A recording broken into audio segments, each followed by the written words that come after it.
Hi, welcome to the Sifu Mimi Chan Show. Thanks for joining the conversation.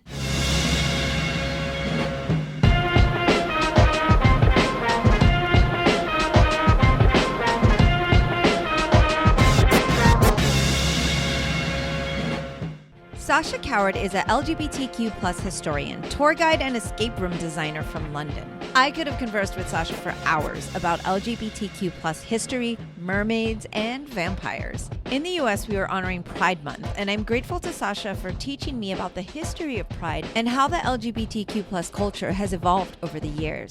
If you love The Little Mermaid, Stranger Things, mythical monsters and folklore, or escape rooms, you are going to enjoy this conversation. If you enjoy the episode, please rate my podcast on your platform of choice and share it with others. If you would like to support with a donation to help me keep this podcast going and support the work I do, you can become a patron of the show by visiting my website or patreon.com/SifuMimiChan. For comments or suggestions, reach out on social media at SifuMimiChan. Now, on with the show. Hello, Sacha. Thank you so much for joining me on my podcast today. Thank you so much for having me. It's a delight to be here virtually. Yes. It's always virtual these days, unfortunately. But in this case, it's probably essential because you are literally on another continent. It would be very difficult to have a in-person conversation. It's rare that I get flown out to America for a podcast, but wouldn't that be amazing? I love the idea of that. Absolutely. And likewise, I've always enjoyed my visits to London. I don't get to go as often as I'd like or stay as long as I'd like. I usually can't afford to stay more than a couple nights in London. Yeah, London is painfully expensive. It's a cool place. It's where I was born, but it is very, very expensive. Yeah. I mean, how have things actually been over in London? I know it's been for the world a crazy couple of years, but I know in particular, it's such a packed city. It's very busy, it's bustling and all of that. But how have you been? So, I mean, my lockdown, in some ways, I was really privileged. So I start the first bit of it, I was in Stroud, which is a place in Gloucestershire outside of London. Okay. And we had like forests there. So I could go out for walks amongst trees. I actually had nature. And in some ways, you could almost forget that you were under a lockdown. When I moved back to London, which is here in Wembley, overlooking the stadium, I am living in a tiny flat, which is the classic London lifestyle. And there are green spaces, but you have to walk to them. So suddenly your life shrinks. And I know that since coming back to London under lockdown, it was a much smaller life. Me and my husband basically bouncing around in like 10 meters by 10 meters square. And very intimate. It is. And like, I love him and I believe he loves me too, but you know how that is. Like, it's a lot. And when neither of you are going into work, and so basically your conversation is like, what did you do today? Well, exactly what you did today. Like, you've not got much to talk about.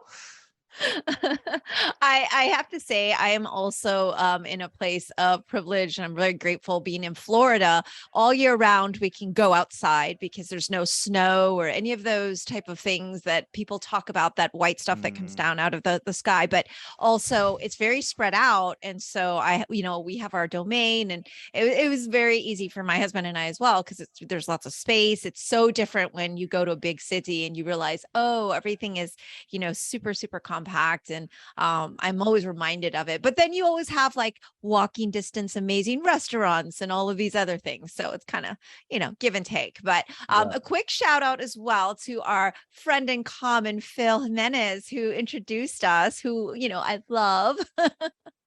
Awesome. It was really lovely to get to chat with him. Again, there's so many people who I've now spoken to virtually. I would love to get to meet in real life, yourself included, Mimi. Oh, thank you so much. Well, I'm excited to have this conversation and mostly learn from you, because you're an expert in so many things. But, we are here in June in Florida, and in the United States, it is, of course, honoring Pride Month. And I was curious, like, is it the same time in the UK? We just came out of AAPI Heritage Month, which as an Asian American, I did a lot of interviews, and they're like, what does that mean to you? And how do you celebrate? It's those typical questions. And I hate to ask that, but, one is, let me know if it does parallel in the UK, but historically, perhaps maybe you can share like what having a Pride Month means to the LGBTQ community. Yeah, so it is Pride kind of kicking off in the next few weeks or so. We're going to be having London Pride, which is a huge parade, and there are prides across the country in most of the major cities, but even some of the smaller towns now. So we have in the UK, February is our LGBT History Month, which I believe is your Black History Month, Mhm. and then we swap that in October is our Black History Month. So that's a little role reversal. But Pride is during the summer. So the Pride for me is a really interesting and complex one. I'm an LGBTQ plus historian. That stands for lesbian, gay, bisexual, transgender, and queer. And so for some respects, it's a time of reflection, and it's a really, I'm suddenly very popular during Pride for 1 month. Like everyone wants to talk to me, which is cool, I guess. Um, but then the flip side is there is this big struggle, and I think it happens across the world with Pride. Is Pride a protest or a party? Mm. And generally the kind of understanding is, why can't it be both, or can it be somewhere in between? But there is a conflict there, between the wanting to celebrate, to have a time of joy, to have a parade, to have color and excitement, but also to reflect on the fact that the origins of Pride, right, the reason we have this, the likes of Stonewall, Right. are coming from oppression and continued oppression. So it is a really difficult, sometimes uncomfortable thing to navigate, but Yeah. also at the same time very powerful as well. Yeah, absolutely. And I can't help but kind of draw those parallels to, like I said, us coming out of what we've been going through with AAPI heritage, as Mm, well as all of the dissonance and how there's like intersectionality amongst not just the LGBT community, but with so many other cultures and social justice movements and everything. mm, And speaking about Pride in itself, though, and not just Pride Month, like you said, I say the same thing on my interviews. Well, we can learn about the Asian American history in other months, or we can learn about yeah. our cultures in other months. And I feel a bit of the same, where it's like, oh, for the rest of the 11 months out of the year, you're kind of forgotten. And it's kind of Yeah. this sense of struggle to keep that out of sight, out of mind, right? Like, how do you kind of combat that, where there is always other things to honor and celebrate? Of course, like each month we should kind of have that recognition, but at the same time, like for the rest of the year, education still needs to happen, awareness still needs to happen. And I find for my struggle on my end, it's kind of like shouting at the rooftops, like, hey, this just Mm, happened.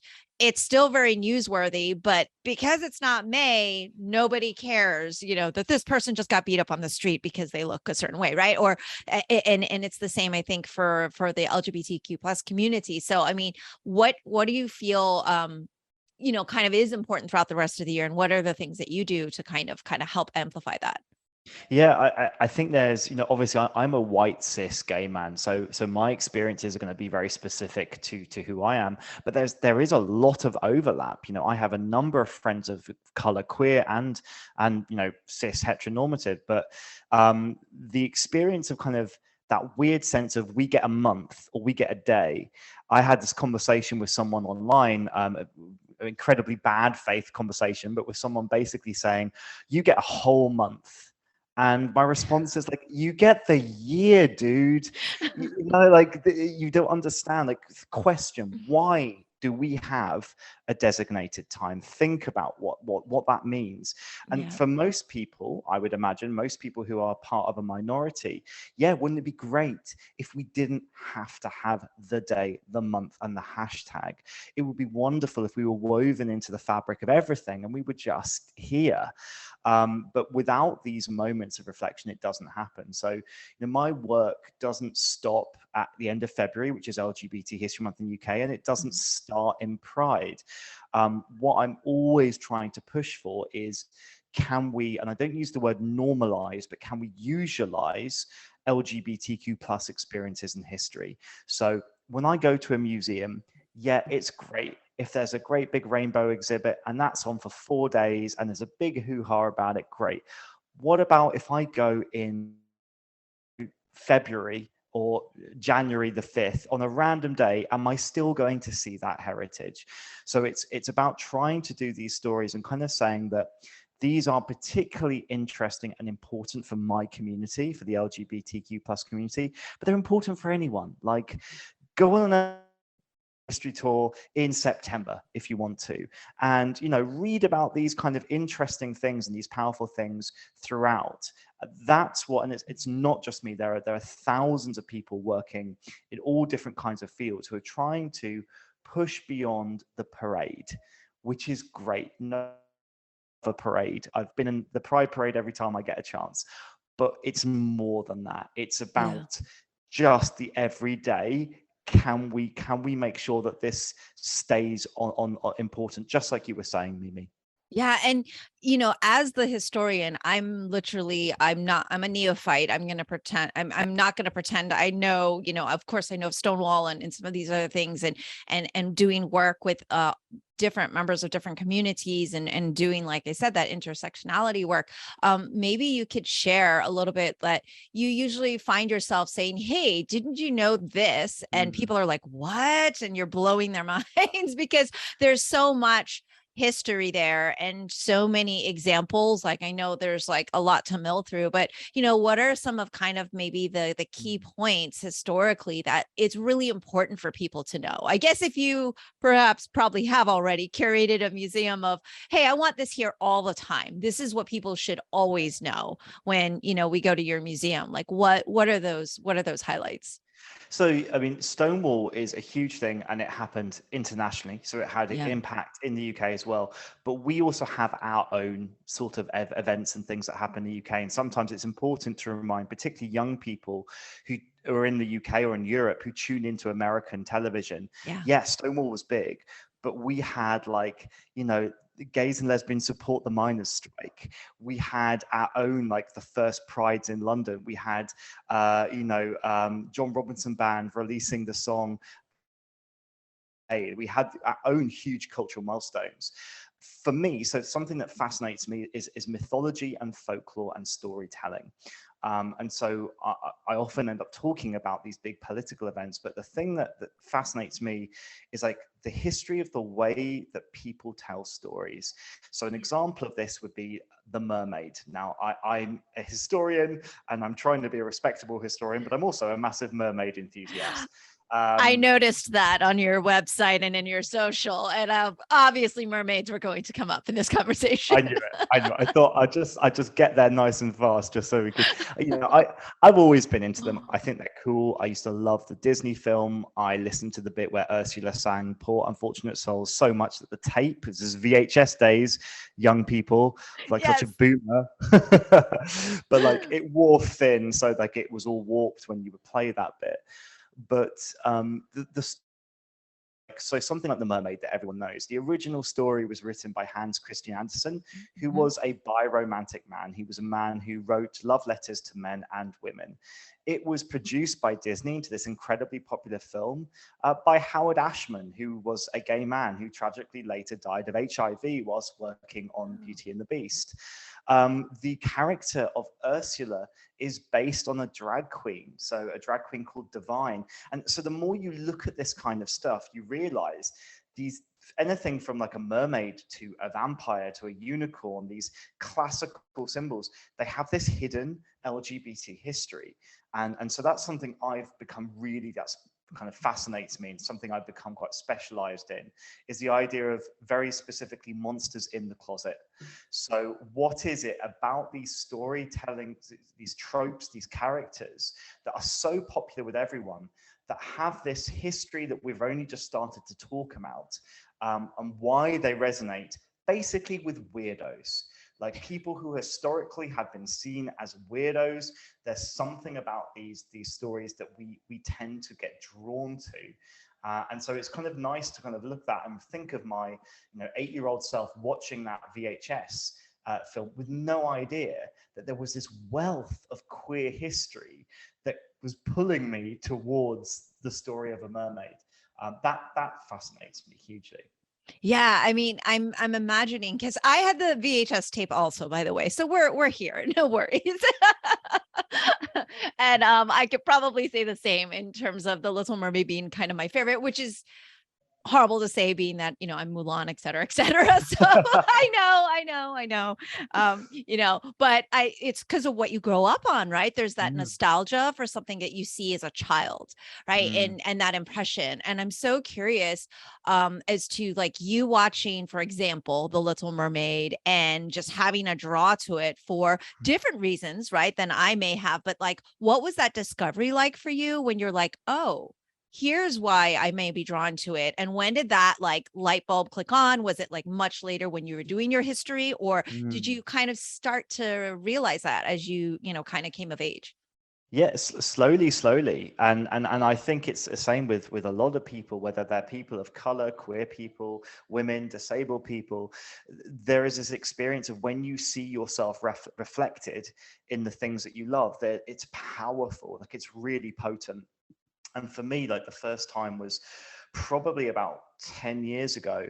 I worked with a transgender youth support network in the UK that is called Mermaids UK. This is where it started. And I was working at the National Maritime Museum, so a museum all about the sea.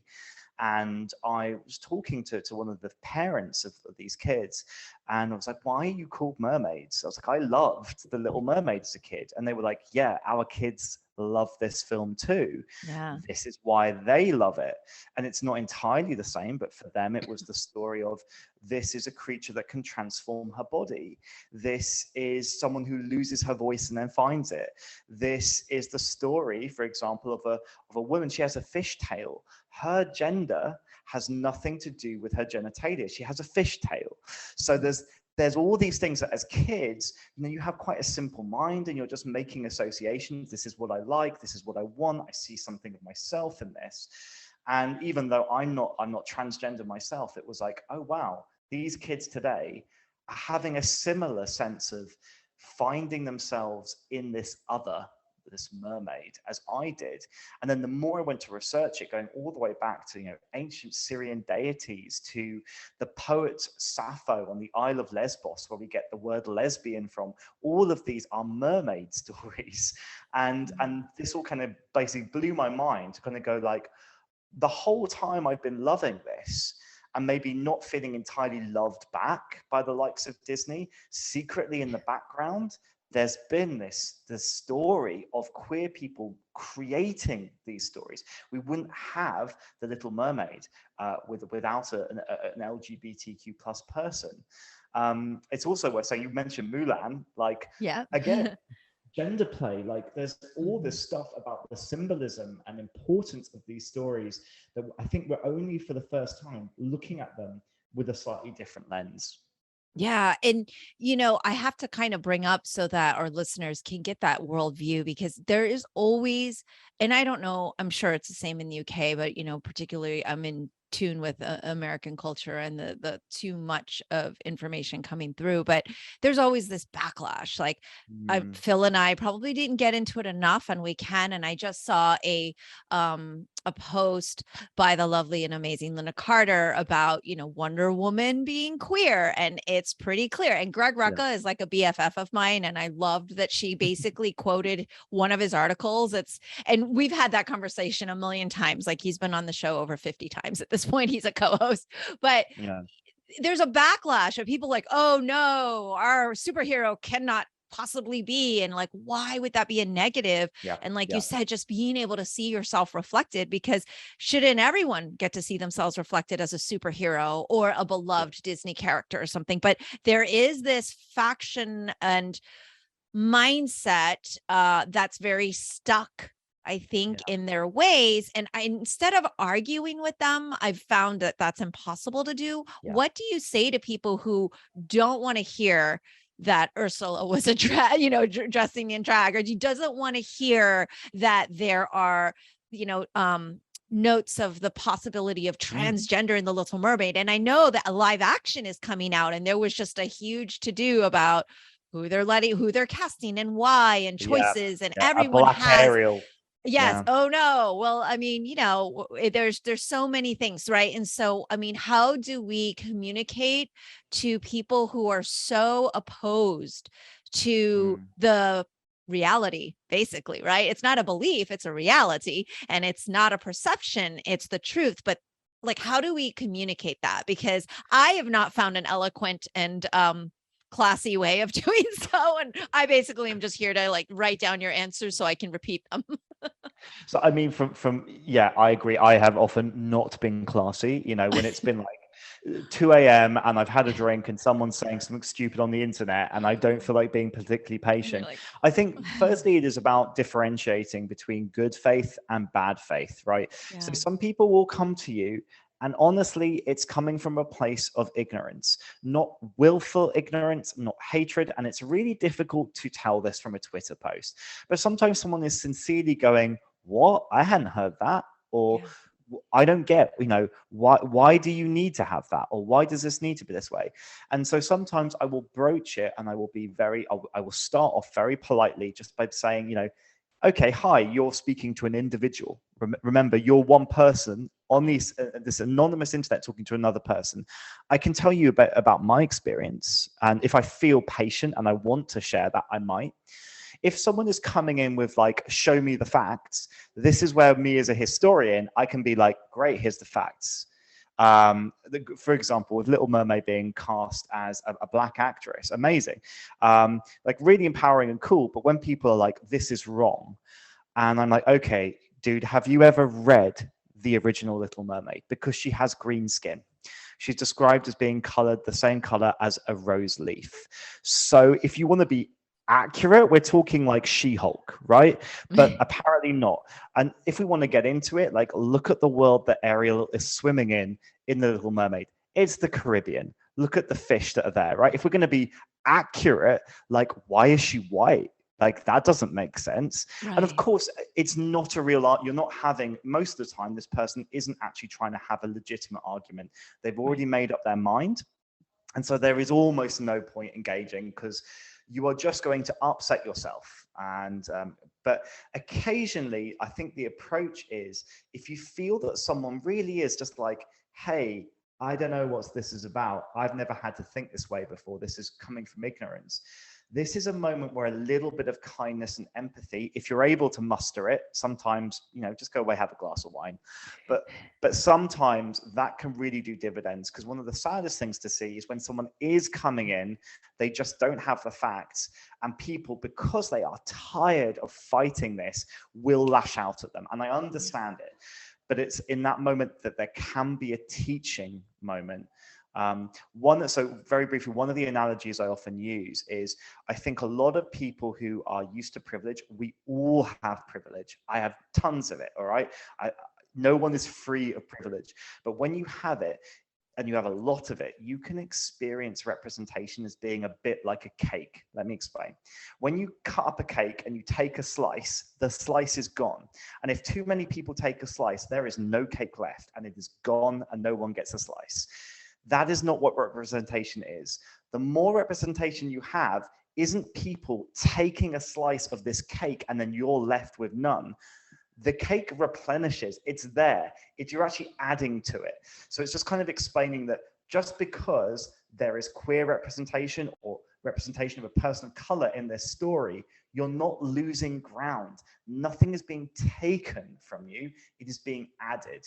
And that is sometimes, if it's a good faith actor, that can help. Yeah, I love that analogy. And now that I'm thinking of cake, thank you so much. It's coming on my lunchtime here in Florida. So. But for our listeners and myself as well, like there is a lot of resistance as well to even terminology and understanding of why do we have to now learn a whole new vocabulary. And particularly I work with a community of elders, and most of them are lovely, wonderful humans who just won't understand that now sometimes people may want to share pronouns that are opposite, or why is it LGBTQIA or LG, plus, and oh God, it's so much. And then it becomes like overwhelming. And it's very hard for people. Like, you open with, well, I'm a, white cis gay man, like people I'm following because I've actually had to do the work, but most people aren't willing. Like, how can we bridge that gap? And I feel like when for example, I run a Kung Fu school and I tell my staff, okay, guys and girls, right? I say, okay, this may be a thing. And what I've found is most people are very understanding if you don't get it right, if you call them by the wrong pronoun or most of the time. But what we perceive and see in media is the how dare you and that, that's what not I've found of people. People are very understanding, but like I feel like the perception is one thing, but the reality is another there. So like how can we politely educate, but what should the expectation be? And Yeah. maybe you can kind of talk to all of that. Yeah, it is really challenging. And I Yeah. think, again, it takes patience. And sometimes you don't have it. And particularly people who are receiving abuse every single day, and they can't tell if this is someone making a mistake or not knowing, or someone being willfully cruel. Like sometimes it's really hard to tell.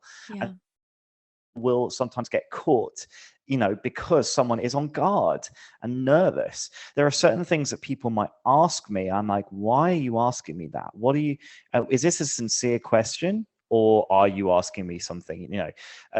Someone on Twitter recently asked me, why are you gay? And instantly my back is up, like, right, where is this going? I'm going to look at your profile. What's your background? And in the end, it could just be someone who's like literally just, hey, you seem friendly. Can you tell me about your experience? And I don't really know the words to ask this politely, so I'm just going to do it. I think one of the things that we need to be really careful with is that use language to create safe and respectful spaces. But the language itself is not the goal. So we can get hung up in going like sticking up a piece of paper and going, these are all the pronouns that you use now, and this is how you refer to this, and this is what this means. People don't respond to a fact sheet. They don't respond to a list of do's and don'ts, and you can't say this, you have to say that, this is how we say this now. What they do respond to is an understanding, and actually to other people. As an example, my mother is, she's in her 70s now, she's an artist, feminist, really cool, but had to do a lot of learning around trans identities. This is quite new to her, that she's known trans people for a long time, but the terminology has changed. And the best way for her to learn is not for me to sit there and go, you have to say this now, and you can't say this now, and this is bad, and this will get you cancelled. Because it sounds like a to-do list. It sounds like an order. But if you, through watching, for example, Pose, through talking to people who are trans, who are willing to be patient and chat with her, and seeing them as human and going, oh, I get it. Like, of course, I want to respect you. Of course, I want to validate who you are. That's polite, right?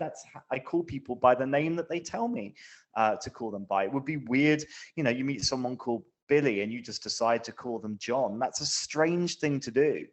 And it's that kind of human decency often just gets through, more so than a to-do list. So yeah, it's really difficult, particularly if I am not trans, so I cannot necessarily be the educator. But what I can do for other identities and experiences is try to give examples of people, of real situations, rather than just saying, hey, you can't say that now.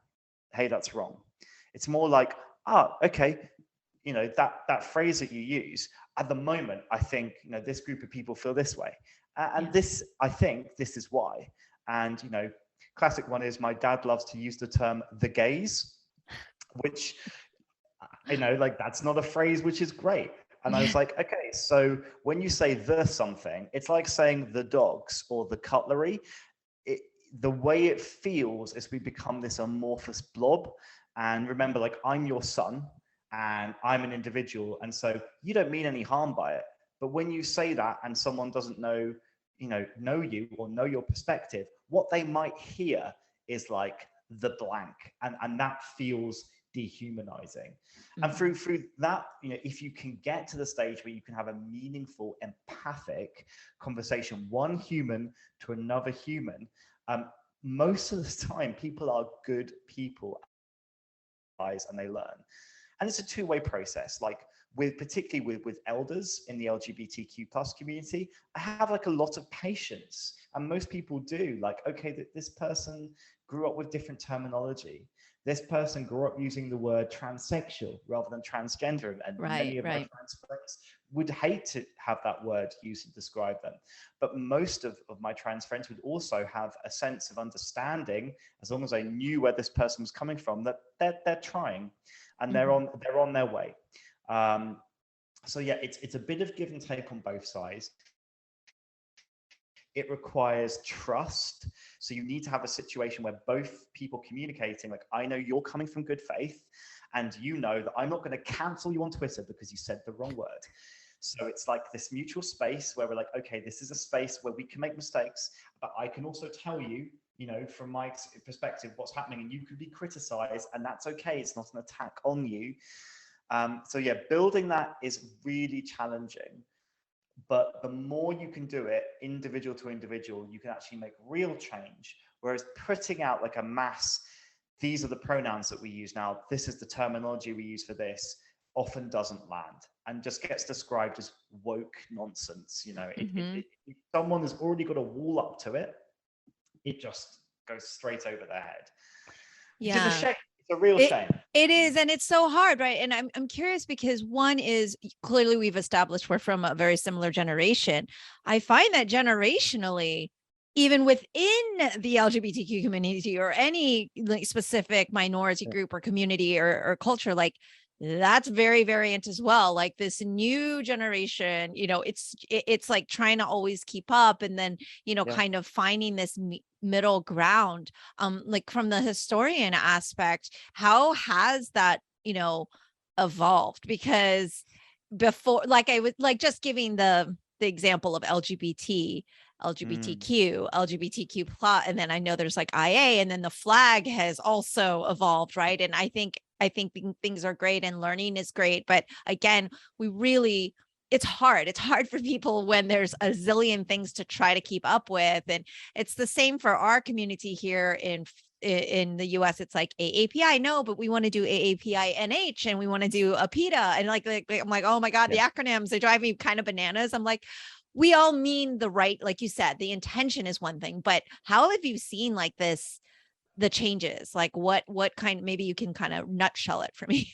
Yeah, I mean, for a long time, particularly in the UK, LGBTQ plus history or queer history, again, that's a really contentious word. We'll come to that in a moment, but it's a word I like, but not everyone loves it. But LGBTQ plus history was called gay history. It didn't matter if you were a lesbian or bisexual or trans, you were gay history. It was gay history, like Gay History Month. During the 70s and 80s, the word gay became like an umbrella for anyone that wasn't straight or cis. And, since then we've kind of realized, well, there's many different identities. Being gay is one of these things. For me, what I found is, because I grew up and I have been ignorant. Like when I was 18, I was so ignorant. I was a self-hating little homophobe. Like I was gay and I didn't really like it, and I didn't really have any gay friends. So I would do the whole like, yeah, I'm gay, but I'm not, I don't like shopping. I'm not one of those gays. And I did this for like a year until, thank God, I went to university, discovered the LGBT network, and quickly had that knocked out of me. Like, hey, there are a lot of people and you sound like an idiot and you're not going to make any friends if you keep talking like that. And so I've learned. And so I guess I have empathy because I have to roll with the punches. I have to change. The terminology changes. It does all the time. Things that I have said 5 years ago, I would not write today because it has changed. Understanding has changed. The flag has changed. And so what you end up becoming is you become very used to the change. And it's a sense of, this is a community that is constantly trying to understand itself. So everything is going to change. And you just kind of, the change isn't bad. It's just a process that we're going through. And it kind of becomes, the more you change, the more you learn, okay, now we're doing this, now we're doing that, the more less resistant you come to it and kind of realize this is a process. And if it changes again, that's fine. I can go with that. One of the things that I that I have drawn from history is that we talk a lot about today, particularly young people, this TikTok generation, you know, they're so changeable. They come up with all these mythical identities. They have a million different flags. And we make this fiction that this is a new thing, right? That these are young people and it's a new fad to do this thing. It's not at all. Take the rainbow flag. Now, this was designed by Gilbert Baker in San Francisco in the 70s. Originally, there were 2 extra stripes, which then removed. The flag has gone through invention and reinvention. Before the rainbow flag, there were loads of different symbols. You had gay men walking around with pink triangles. We had the labrys, which was an axe as a symbol for lesbian identity. It was the green carnation, all these different symbols. It's no different to what you see going on Tumblr. It's just that we often look at the modern world, particularly us oldies. I'll speak for myself maybe, but like, it's quite easy for us to go to this newfangled stuff. I can't keep up with it. No, language has always changed. It's always morphed. I think the biggest thing that's changed though is that because we have the internet, we can record the change week by week by week. So as before, it would have just been a natural flow from people using different words.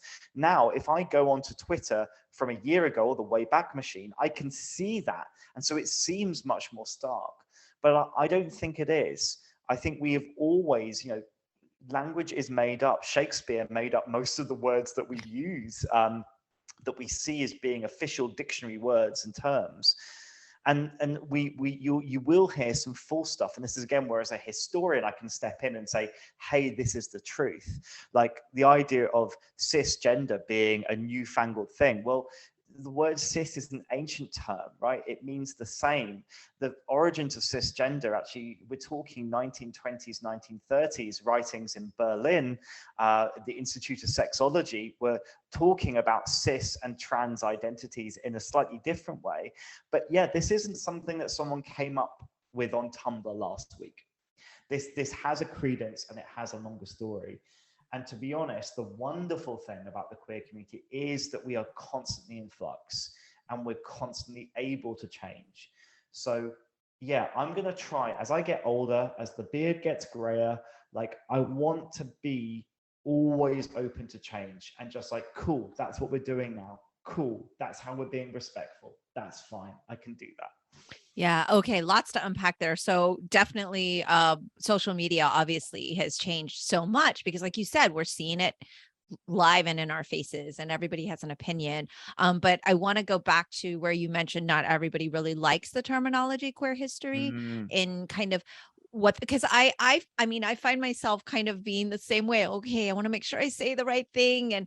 And usually I'm talking to really amazing humans who know that, I am an ally and at the end of the day, I just want advocacy, but I have 1000% many a times have absolutely said the quote unquote wrong thing. But yeah. Like I said, amongst even the community itself, like, my cousin, he's like, oh, I just say this, but the younger generation says this. And so, like you said, it's more of a listening thing. But can you talk a little bit about the queer history part of it? So yeah, I mean, one of the challenging things I get asked by some, allies, straight friends, cis straight friends about whether they can use the word queer. And quite honestly, I can't give you permission or take permission away. I can't, as an individual, I just can't. I can tell you personally how I feel. And for me, it's about context, entirely about context. But queer is a word, so it originated as an insult, like very much so. Queer, the original meaning is different, strange, odd. And then it came to refer to particularly gay, bisexual men and trans women, but, subsumed the whole group of us, just as the word gay did. But very early on, from the 60s and 70s, the word queer has been reclaimed by a number of activists. And so a lot of movements that fought for LGBT liberation, for rights, that went on parades, would call themselves like queer activists. It was a way of saying, you took that word to hurt us. It doesn't hurt us. We're going to take it. We're going to make it our own. And so this kind of grew. And so when the academic study of LGBT stuff, where it's history or literature, these would often be known, kind of as queer literature, queer history, queer studies. And so for a number of us, the word queer has got this kind of double-edged element to it. When I grew up, queer was an insult, like kids at school would shout that at people. And it was also an identity. And so for me, I have a complex relationship with the word, but I use it a lot. The same time, if you grew up and you were horrendously abused at school and people shouted that word in your face and you were terrified, right? I get how that word is going to feel like ash in your mouth and you don't want to say it and you don't want to be associated with it. And so the best thing I can say is, if you don't want to use it, oh my God, like, sweetheart, I get it. Like, don't use it.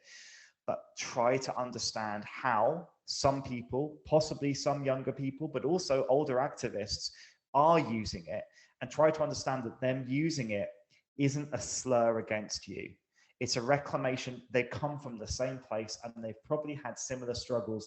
They've just formed a different relationship with that word. So for that reason, I use it with pride. But whenever I do a talk, I always start off by saying, I'm going to use this word. Let's just be careful with it because it's powerful. Words are powerful. And there are synonyms, like, it's not the same as the Black community using the M word, but it's like, it's that relationship that is uncomfortable. And it's not easy to say, hey, yeah, it's cool, you can all say that now. You can't. Right. If I was going to give to my straight cisgender listeners, like, I would say, speak to your LGBT friends. How you communicate with and around them is based on your friendship group, on their trust, on your relationship. But largely, the word queer is often used to describe things, ideas, and subjects. It's not usually used to describe an individual or a person. Simply, a person can self-define as queer, but you would never say that's a queer. That's the difference between the queers. we don't want the and the, yeah. But then, amongst my friends, I have a wonderful bisexual friend who refer to us as she's queer. We get it. It's a term that we laugh. It's an in joke. Right.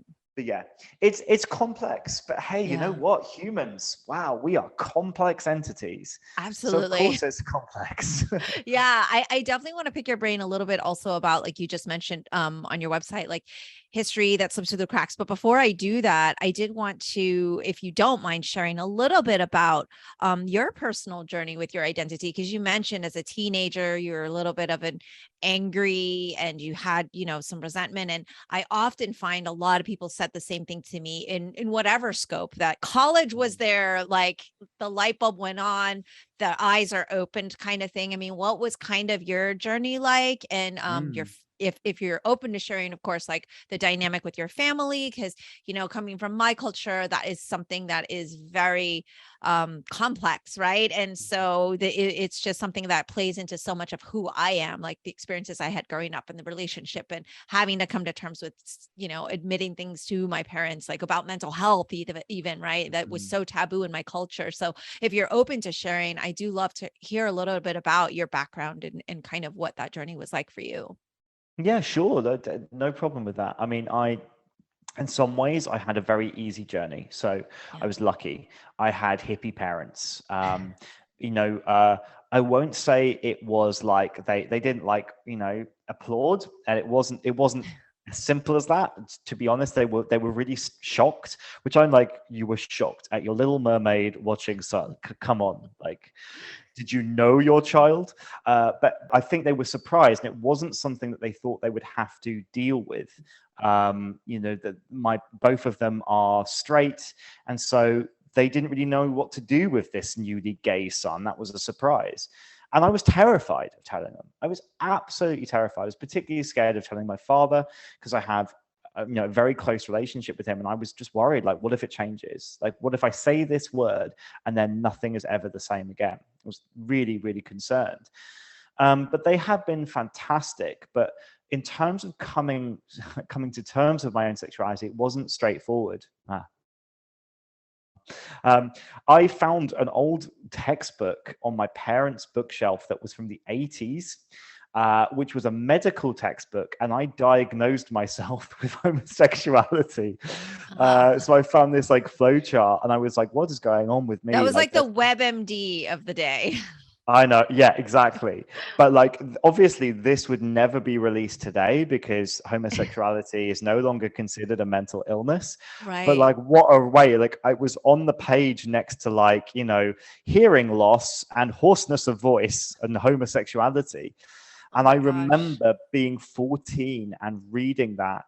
And in that context of just being like, I remember the feeling was just, oh crap. Like I don't know how to do gay. Like no one's ever told me how to do that. I remember watching an episode of the British version of Queer as Folk, which you know is powerful stuff. But the very first episode, just going to say, when you're 15, like it's very visceral, and when you haven't yet even kissed a boy, it's like, oh, whoa, I don't know how to do that. Jesus. And then the other thing that I always say is I grew up, you know, during the sort of early 2000s was when I was kind of coming to terms with my sexuality. Yeah. Television then, the landscape of TV, there was no Netflix. There were just, you know, 5 TV channels in the UK if you didn't have Sky.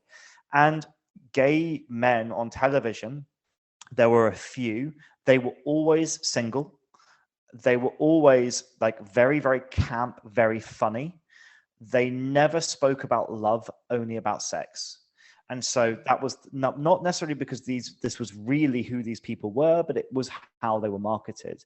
Mm-hmm. And so my understanding as a teenager was, okay, so if I'm going to be gay, I guess I'm going to go out and do lots of drugs and like have lots of sex, but I'm never going to fall in love.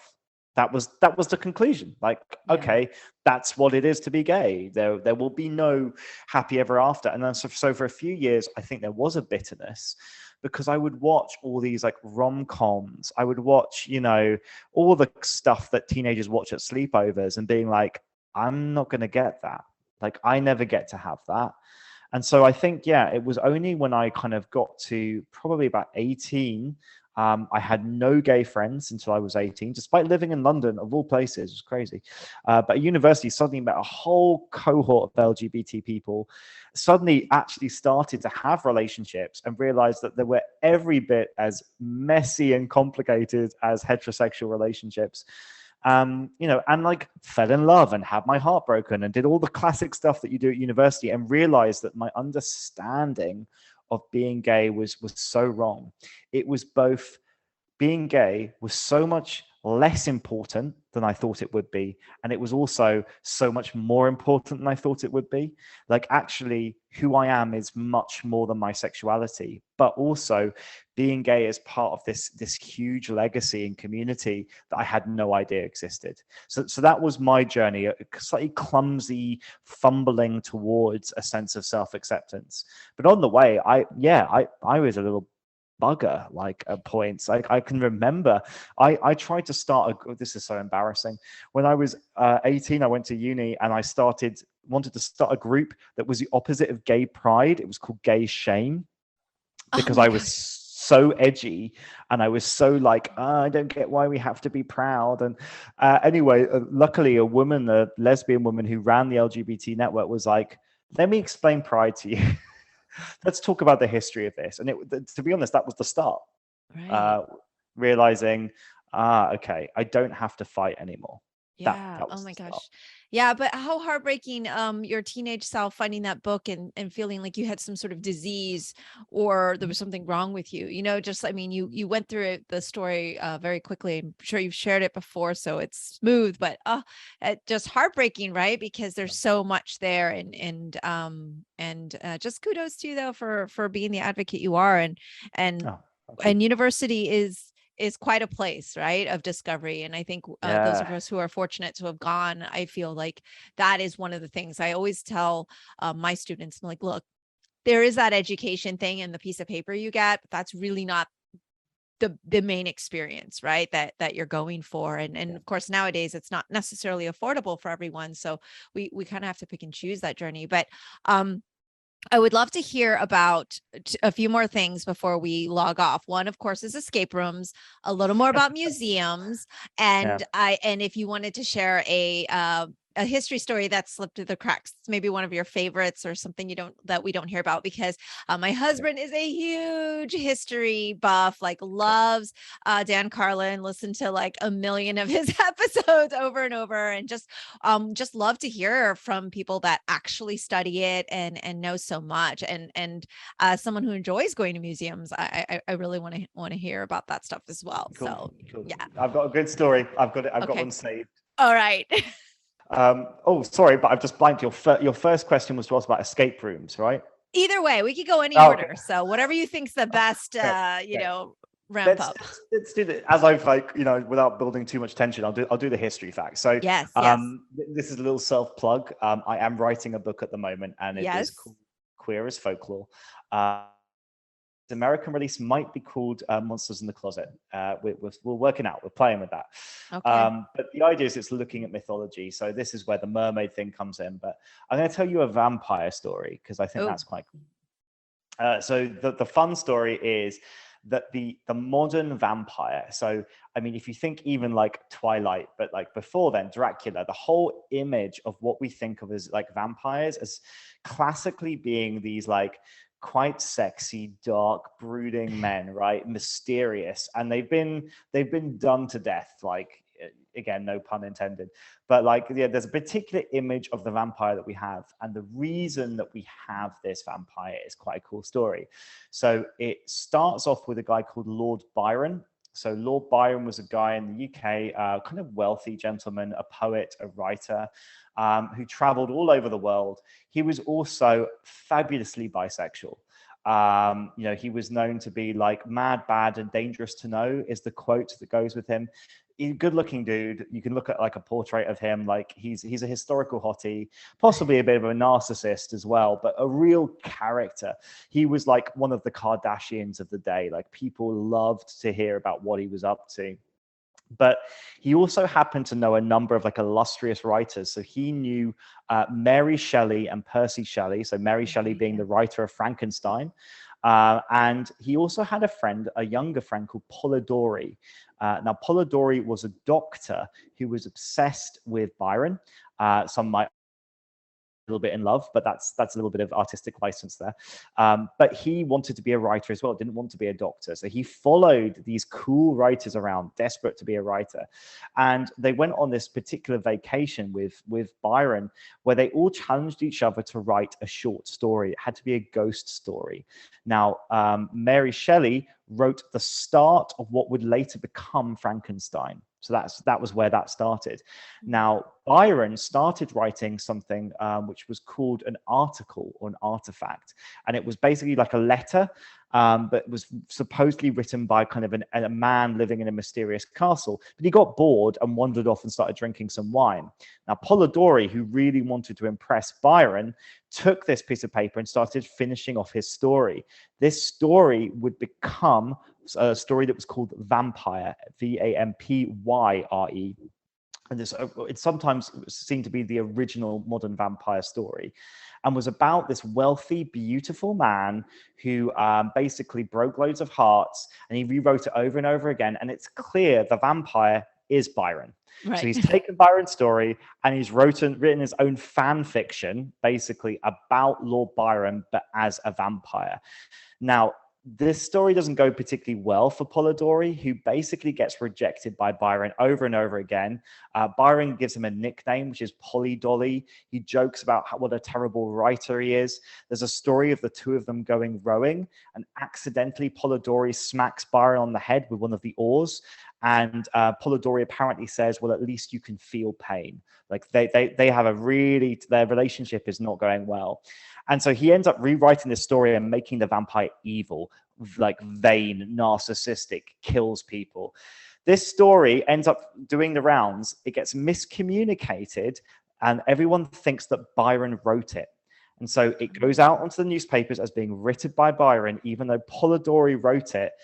Polidori is devastated, although they refuse to pay him the same amount of money because he's not famous enough, and shortly after commits suicide. And so the birth of the original vampire and that character, Lord Ruthven, is later who inspired Bram Stoker to write Dracula.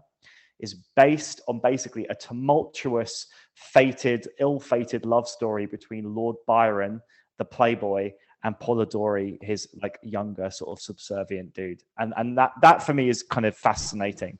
That's why vampires are hot. They're hot because of this, because of Polidori's fan fiction. Right. They all look like Tom Cruise and I can't, his name is escaping me right now. Before that, they were all like monsters. They were literally inhuman. He Brad created, Pitt. exactly. And then he created the sexy Brad Pitt vampire. Yeah. And since then, vampires, particularly vampiric men, are these particular kinds of men, and that's the reason for it. I love it. That was a really good one. Thank you for sharing that. Right. And I was going to ask about the book actually. And it's funny because I am always like during the episode, just kind of thinking, oh, what is the title of this going to be? And it's interesting because now I have to get your permission, because I was like, oh, Monsters in the Closet. I love that. Of course it speaks to the US audience, right? Like immediately I was like, oh, that'll be really great when you said that earlier in the episode. But I'd love to hear about your work in escape rooms and museums. To share with me about that, because I've actually sadly never been to an escape room, and everyone always tells me about it and all these fun things. And so you're talking to just a ridiculous novice. Like I know nothing. Well, obviously I'm going to say you have to go and do them, but it's not for everybody. But like I love them, so I taking the queer history hat off for a second. I'm also, unless you guess, a massive nerd. In fact, I have a Dungeons and Dragons rainbow t-shirt on at the moment with all the dice. But yeah, I love storytelling and I love video games. I've been playing video games since I was 11, and like escapism for me, particularly when I was like struggling with my sexuality, a lot of that was by playing video games, by escaping to the worlds of Zelda or Final Fantasy. And seeing that escape rooms are basically a video game in real life. So for those that haven't played it, you normally get given like an hour time limit to solve a bunch of puzzles in a themed world. It could be a castle, it could be a space station. Some of them are like really impressive, like Pinewood Studios level Hollywood production. Right. And sometimes it's like someone's room in an Airbnb with a bunch of lockboxes. It can vary hugely. Yeah. But the idea is for 1 hour, you're in this state of like you're panicking, but in a really good way. Like it's just high tense. It's like being on a roller coaster or like a scary film if you like those. Like it's just a thriller, and you're working with your friends, and it's really funny and it's really satisfying. And so once I'd seen a few of those, played a few of those, when on my 30th birthday, I turned our garden shed into an escape room, locked 5 of my friends in there without telling them, and threw the key out the window. And that was the first escape room that I ever built. I still have those friends. If you, I was gonna ask, were they thrilled about this experience? So, and you've been doing that ever since. For real. For real. So I quote unquote for real. Not that wasn't real. Yeah. So for example, this Saturday I am going to Sutton Hoo, which is an Anglo-Saxon burial ground in the UK. It's a ship burial site, and I'm running our first kickoff of an escape room called Riddle Quest, which is all based on medieval riddles. So specifically, I build escape rooms for museums and historic sites where they will say something like, we have this really interesting history. Can we make it accessible and fun for a large audience by turning it into a game? And so I'll work with the researchers, I'll work with the historians to try to take the real history and turn it into something fun and playable. And so, that's like 50% of the stuff I do is like escape room, immersive theater, gamified stuff for museums. And the other stuff is like the history, research, writing. That's the other half. I love it. I mean, I feel like this is how children should be learning as well, not where you're like scaring them so that they're going to have panic attacks or anything. But I feel like immersive learning is always kind of the best. I'm very much anti sit in a desk for 8 hours and memorized answers and Scantron filling it. Like, I just don't feel like children are really learning in a way in which that is interesting, especially history. I feel like there's so much regurgitation of facts and memorize this versus like, hey, this is why we learn the history of things. And that sounds like a really great experience. And then of course, being a historian, you gravitated towards museums, and tell me about your work with museums, and what is one of your like go-to everyone must see this museum recommendations? Okay, yeah, I've been working in museums now for about 15 years, and like for me, it's like as a historian, it's where the juice is. Like Yeah. that's where like the meaty stories are. And don't get me wrong, like the museums are flawed places. If you really love something, you can criticize it, right? If you love a TV series, you know when like that episode didn't work, or that season wasn't written too well. With museums, like like a lot of the collections, should they really be in a museum? Do they need to be sent back to the people that originally owned them? And Right. what are these places for? That's part of what makes them dark and challenging and fascinating. But I've worked at the Natural History Museum in London, National Maritime Museum. I lived in America briefly, and I worked at the Denver Museum of Nature and Science. But now I freelance, so I do all over the place, and all different kinds of things, from queer history to escape rooms. But also, like, I'm currently running a set of tours of the British Museum in London, all based around Stranger Things. Ooh, fun. Because why not, right? I'm a Yeah. big fan, and I was Yeah. like, thinking that actually there are a number of things. If you do watch Stranger Things, don't worry, no spoilers. But like, there are creatures and ideas of like the upside down, the idea of parallel universes. There are artifacts and things in the British Museum that have inspired those stories. So it's like going in a bit deeper. So that tour is called Beyond the Upside Down. So I love running tours. I do video game tours of museums. I like to do things that are a little bit like different, not just here's a bunch of stuff in a museum.